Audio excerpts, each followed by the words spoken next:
ஜெயம் தரும் தேவனே ஸ்தோத்திரம் ஸ்தோத்திரம். ஜெயம் தரும் தேவனே ஸ்தோத்திரம் ஸ்தோத்திரம். என் அன்பு சகோதர சகோதரிகளே, மீண்டும் இந்த வாலிபோட்டம் நிகழ்ச்சியிலே அன்போடு வரவேற்கிறேன். கர்த்தர் உங்களை ஆசீர்வதிப்பாராக. போன வாரத்தினுடைய தொடர்ச்சியை இன்றைக்கு தொடர்ந்து பார்க்க போகிறோம். யெகோவாவின் சாட்சிகள் என்று சொல்லி ஒருவேளை இன்றைக்கு கிறிஸ்தவ விசுவாசத்துக்கு விரோதமாக இன்றைக்கு கிறிஸ்தவ வீடுகளை தட்டி கொண்டிருக்கிற ஒரு கூட்டத்தை நாம் அநேகம் சந்திக்கலாம். அவர்கள் யார், எப்படிப்பட்டவர்கள் என்பதை, அவள் போதனைகள் என்ன என்பதை நாம் அறிந்து கொள்ள கடமைப்பட்டிருக்கிறோம். வாலிபர்கள் ஜாக்கிரதையா இருங்க.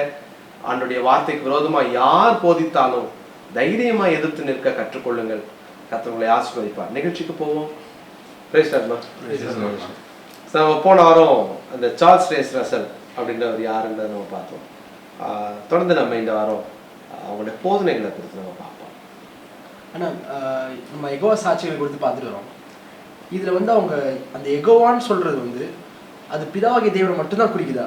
அது குறித்து நீங்கள் தான் சொல்லுங்கள். பொதுவாக இந்த யெகோவாவின் சாட்சிகள், இந்த பைபிள் ஸ்டூடெண்ட்ஸ், இவங்கெல்லாம் என்ன பண்ணுவாங்கன்னா பேசிக்காக அந்த ட்ரினிட்டியை மறுப்பாங்க. ட்ரினிட்டின்ற வேர்டு கிடையாது. அப்புறம் ஏன் ட்ரினிட்டியை நீங்கள் கடைப்பிடிக்கிறீங்க, ஏன் ட்ரினிட்டியை நம்புறீங்கன்னு வாங்க. ட்ரினிட்டின்ற வேர்டு பைபிளில் இல்லாததுனால ட்ரினிட்டி இல்லையா அப்படின்றது நம்ம யோசிக்கணும்.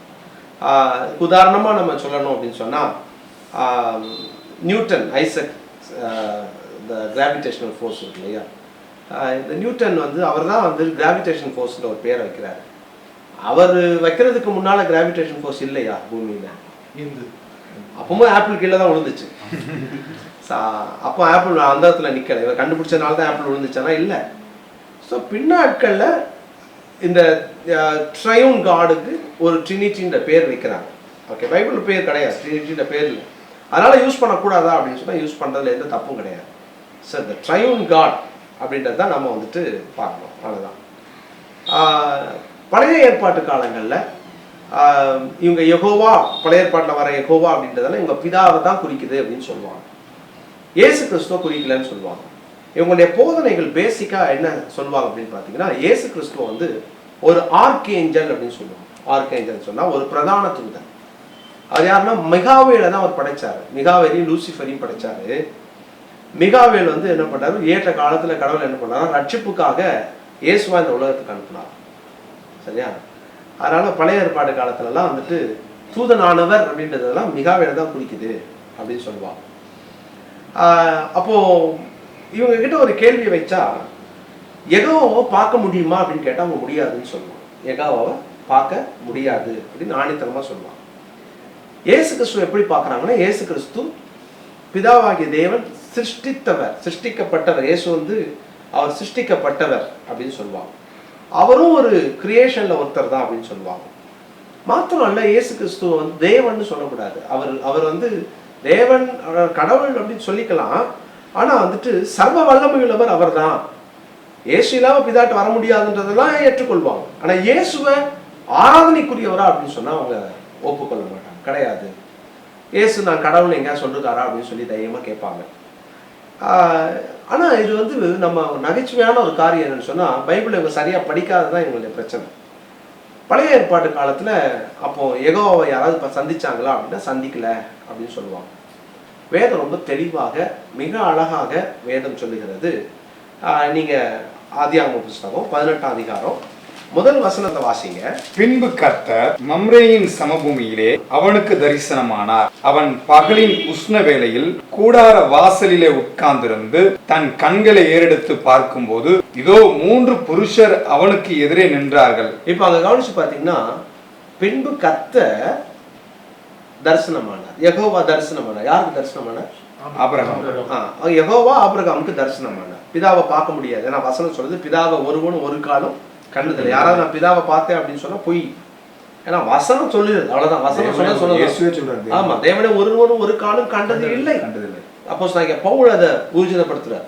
காணக்கூடாதவர் அவர், ஏக சக்கராதிபதி. அப்போ பிதாவை ஒருவனும் ஒரு காலம் பார்க்க முடியாது. சேரக்கூடாத ஒளி வாசம் பண்ணுகிறவர்.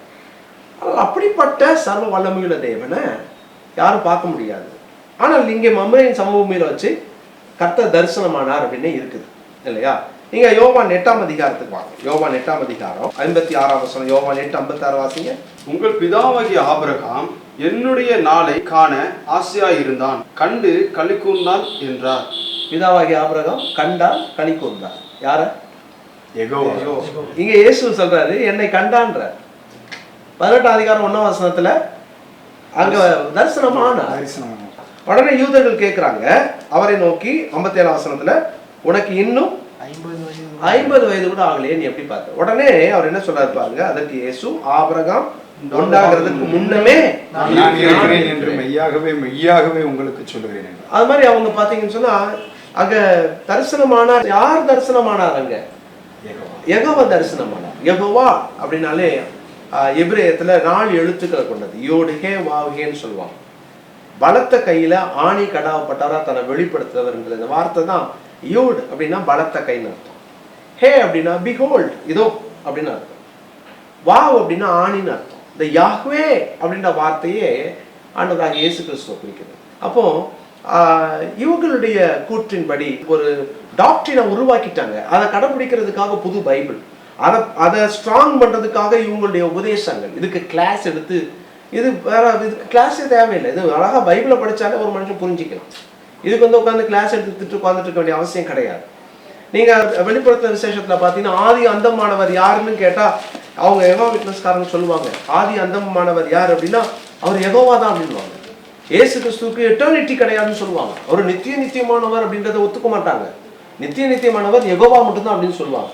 நீங்க ரெவலேஷன் வெளிப்படுத்துற விசேஷம் 1ஆம் அதிகாரத்துல 17ஆம் வசனத்துல பாருங்க. நான் அவரை கண்டபோது செத்தவனை போல அவருடைய பாதத்தில் விழுந்தேன். அப்பொழுது அவர் நம்முடைய வலதுகரத்தை என்மேல் வைத்து என்னை நோக்கி, பயப்படாதே, நான் முந்தினவரும் பிந்தினவரும் உயிருள்ளவருமாய் இருக்கிறேன். அப்போ இந்த வசனத்தை வச்சு யாருங்க அவர் முந்தினவர் பிந்தினவர், யாரு அல்பா ஒமேகா, யாருன்னா பிதாதான் அப்படின்னுவாங்க. யெகோவா அதுன்னுவாங்க. அடுத்த வசனம் 18ஆம் வசனம் சொல்லுது, மரித்தேன் ஆனாலும் இதோ சதா காலங்களிலும் உயிரோடு இருக்கிறேன். இப்போ அவங்களுக்கு நம்ம வைக்க வேண்டிய கேள்வி என்னன்னா, யெகோவா எப்ப மரிச்சார்? அவங்க யெகோவா தான் பிதான்றாங்க. இப்ப பிதா எப்ப மரிச்சார்?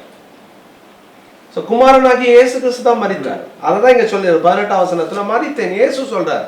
இது யாரை குறித்து யாரு சொல்றது? இயேசு சொல்றார். யாக்கோபு குறித்து யாக்கோபு ரொம்ப அழகா யாக்கோபினுடைய சம்பவத்தை ஓசியா 12ஆம் அதிகாரத்துல 3, 4, 5 வசனங்கள் மிக தெளிவாக அவர் யார், அவர் பேர் சொல்லப்பட்டிருக்கு பாருங்களேன்.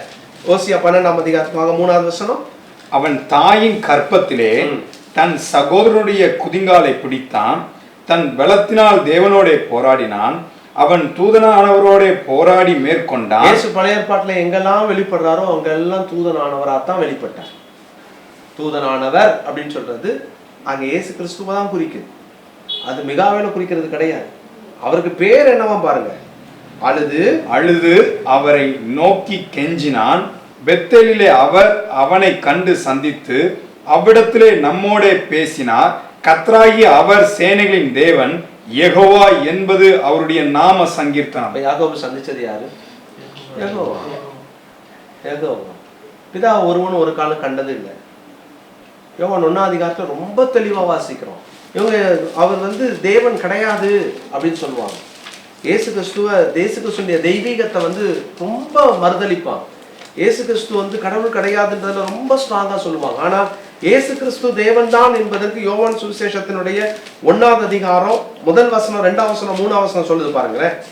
ஆதியிலே வார்த்தை இருந்தது, அந்த வார்த்தை தேவனிடத்தில் இருந்தது, அந்த வார்த்தை தேவனாய் இருந்தது. அவர் யாரா இருந்தாரா?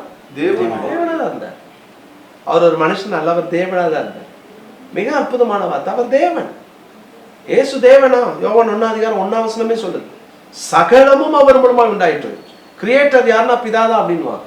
இங்க என்ன சொல்லுது பாருங்க 3ஆம் வசனம், சகலமும் அவர் மூலமா உண்டாயிற்று, உண்டானதொன்றும் அவராலே அல்லாமல் உண்டாகவில்லை. அப்போ அந்த வார்த்தையான தேவன் இந்த உலகத்துல மாம்சத்துல வெளிப்பட்டாரே ஆண்டவராக இயேசு கிறிஸ்துவாக, அவர் மூலமா தான் சகலமும் உண்டாயிற்று. வசனம் மிக தெளிவா சொல்லுது. ஆனா அப்போ வந்து மோசே வந்து மலையில வந்து ஆண்டவர் சொல்றாரு, நான் என்னை ஒருவரும் கண்டு இருக்க முடியாது, என்னை பின்புறத்தை பார்ப்பான்னு சொல்லி ஆண்டவர் சொல்றாரு. அப்ப அந்த மோசை கண்ட அந்த நபர் வந்து இயேசு தான். இயேசு கிறிஸ்து தான். ஏன்னா பிதாவை பார்க்க முடியாது, பிதா ஒருவன் பார்க்க முடியாது, கண்டிப்பா பார்க்க முடியாது. முற்றிலும் மகிமை பொருந்தினவராக தன்னுடைய பின்பகுதியானவராக இயேசு கிறிஸ்து காமிச்சார். அப்போ இஸ்ரேல் ஜனங்களுக்கு மேகசும் அக்கினிசுமா கடந்து சென்றவர் இயேசு கிறிஸ்து. மோசைக்கு சிநேகிதனை போல அதே இது சொன்னது மேல முகமுகமாய் கண்டு நான் வந்து அவனோட சிநேகிதனை போல நான் பேசினேன்னு சொல்றாரு. முகமுகமா நான் பேசினேன்னு சொல்றாரு. மோசை குறித்து ஆண்டவர் சொல்றாரு. கண்டது இல்லைன்னு வசனம் சொன்னதுக்கு அப்புறம் நம்மளுடைய வேத புஸ்தகம் என்னைக்குமே முரண்பாடு கிடையாது, கான்ட்ரடிக்ஷன் கிடையாது. ஓல்ட் டெஸ்ட்மெண்ட்ல ஒரு விஷயம் ஆண்டவர் சொல்லிட்டாருன்னா அது நியூ டெஸ்ட்மெண்ட்ல அதை நிலைப்படுத்துறத பார்க்கலாம். இல்ல அது அது அங்க இது இங்க கிடையாது அப்படின்றது கிடையாது.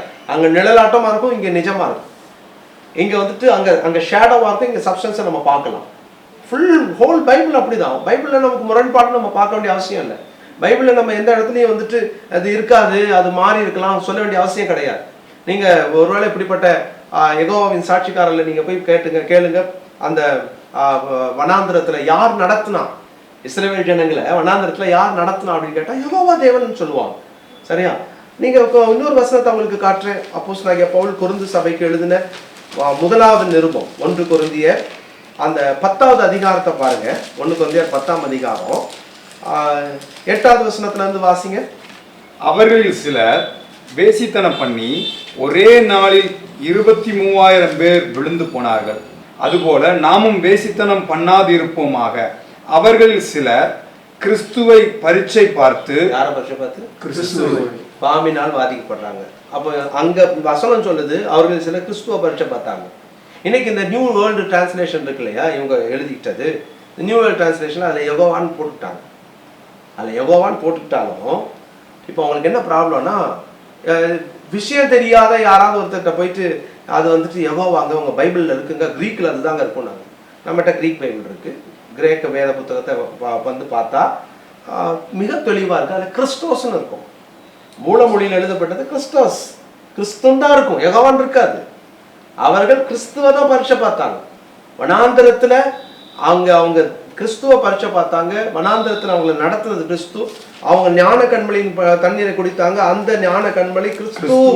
அவங்களோட கூட சென்ற கண்மலை கிறிஸ்துவானவர். 4ஆம் வசனம். அப்போ அங்க இஸ்ரவேல் ஜனங்களோடு நடந்து சென்றவர் ஆண்டவராக இயேசு கிறிஸ்து தான்றத 1 கொரிந்தியர் 10ஆம் அதிகாரத்துல அப்போஸ்தலனாகிய பவுல் மிக அழகாக ஆவியானவரால் ஏவப்பட்டு எழுதுறார். இப்ப எங்கேயுமே நமக்கு வந்துட்டு இதுல முரண்பாடு கிடையாது. இப்ப இவங்களுடைய வாதம் என்ன? இது 1000 வருட அரசாட்சி.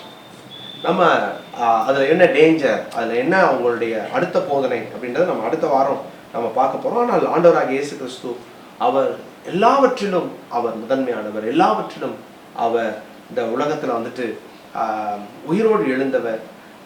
பொதுவா வந்துட்டு இன்னைக்கு சொல்லுவாங்க இயேசு கிறிஸ்துவும் சாதாரண ஒரு மனுஷன் தானேன்னு. எல்லா தீர்க்கதரிசியிலும் நீங்க பாத்தீங்கன்னு சொன்னா thus say the Lord ன்னு சொல்லுவோம். அதாவது இதோ யெகோவா சொல்லுகிறார் அப்படிதான் எல்லா தீர்க்கதரிசியும் சொன்னாங்க.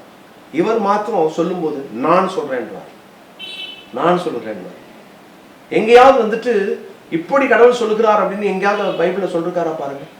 அவர் பேசும்போது வேத பாரகரை போல போதியாமல் அதிகாரம் உடையவராய் போதித்தார். உயிரோடு ஒருத்தரை எழுப்பும் போது கூட அவர் வந்துட்டு எல்லா தீர்க்கதரிசிகளும் ஜெபம் பண்ணி மண்டியிட்டு அவர் ஆண்டவரை நோக்கி கேட்டுதான் எழுப்புவாங்க. ஒருத்தரை உயிரோடு எழுப்பணும்னா நம்முடைய ஆண்டவராகிய இயேசு கிறிஸ்து அவர் கடவுள். அதனால அவர் வந்து கட்டளை கொடுக்கிறார், லாசரே வெளியே வா, அவ்வளவுதான். ஸோ அவர் எங்கேயுமே ஜெபம் பண்ணி பிதாவே நான் எழுப்பட்டுமா நான் எனக்கு அப்படின்னு சொல்லிட்டு எங்கேயுமே அவர் வந்து போய் உட்கார்ந்து ஜெபம் பண்ண. ஏன்னா அவர் தான் ஜீவனை கொடுக்கிறவர், ஜீவனை எடுக்கிறவர், எல்லா அதிகாரமும் அவருக்கு தான். ஸோ அந்த இடத்துல பிதாவை மகிமை தான் படுத்துறாரே தவிர கட்டளை கொடுக்கிறார். ஏன்னா இயேசுவ தேவன் அல்லன்னு ஒரு சொன்னா அது வந்து அந்தி கிறிஸ்துவின் ஆவி. அப்போஸ்தலனாகிய யோவான் 1ஆம் நிருபத்துல ரொம்ப தெளிவா சொல்றார்.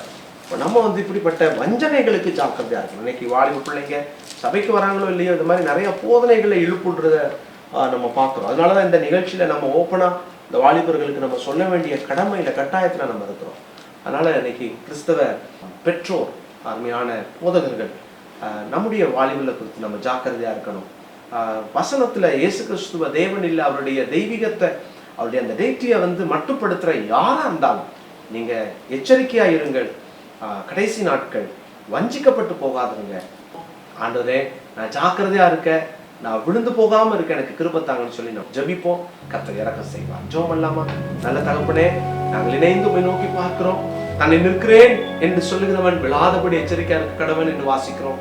நம்முடைய தெய்வீக தன்மையை நாங்க குறைத்து மதிப்பிட்டு எங்க வாழ்க்கையில நித்திய ராஜ்யத்தை நாங்க இழந்துடக்கூடாதே. அதுக்கு ஜாக்கிரதையா ஓட எங்களுக்கு கிருபத்தாங்க. அந்நிய போதனைகள் ஆண்டவர் இந்த நிகழ்ச்சியை பார்க்கிற யாரையாவது இழுத்து கொண்டிருக்குமானால் சத்தியத்தின் பாதையில் நடக்க கிருபைத்தார். உம்முடைய நாமம் மகிமைப்படட்டும். இயேசுவின் நாமத்தில் ஜெபிக்கிறோம் நல்ல பிதாவே. ஆமென். நீங்கள் தொடர்பு கொள்ள வேண்டிய எங்கள் விலாசம்: வெற்றியின் ஊழியங்கள், நம்பர் 97, லாமெக் தெரு, சானகி நகர், Valasaravakkam, Chennai 87. For prayer and counseling, தொலைபேசி எண் 044 6555 1333 மற்றும் 24863381, செல்போன் 9940 212194.